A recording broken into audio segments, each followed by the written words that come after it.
Assalamualaikum warahmatullahi wabarakatuh.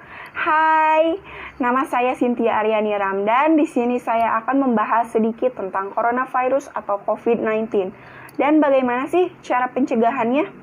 Yuk simak. Seperti yang kita ketahui, virus corona atau COVID-19 adalah sebuah keluarga virus yang ditemukan pada manusia dan hewan.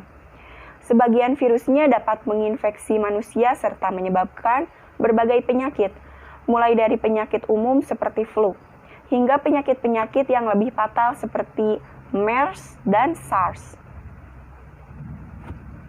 Bagaimana sih proses penyebaran virus corona? Ya, seringkali virus ini menyebar antara manusia ke manusia melalui tetesan cairan dari mulut dan hidung saat orang yang terinfeksi sedang batuk atau bersin.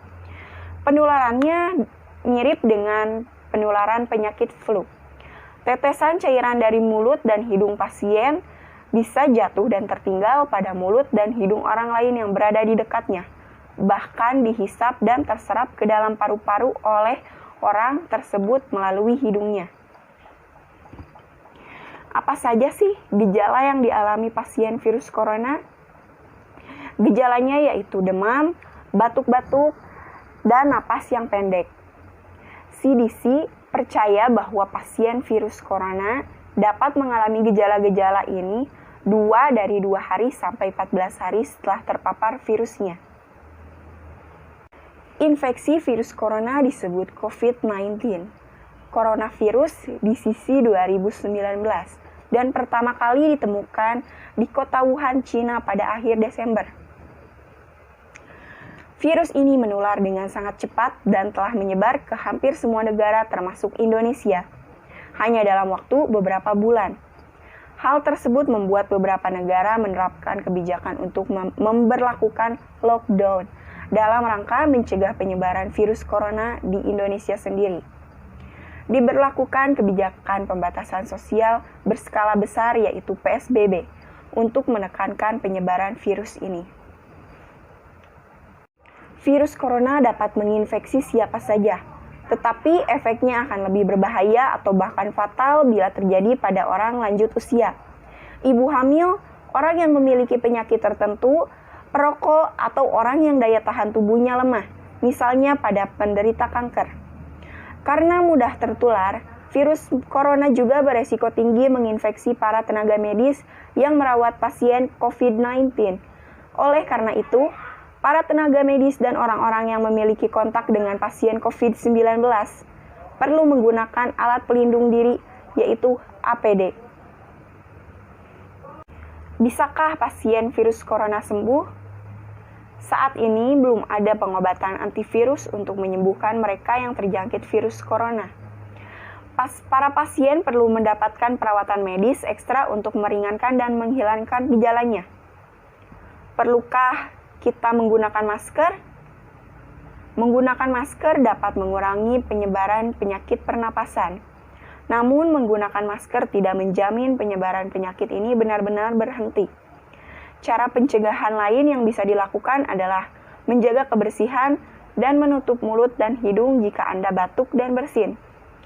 Menghindari kontak dekat dengan pasien virus corona dan menjaga jarak setidaknya 1 meter antara Anda dan pasien.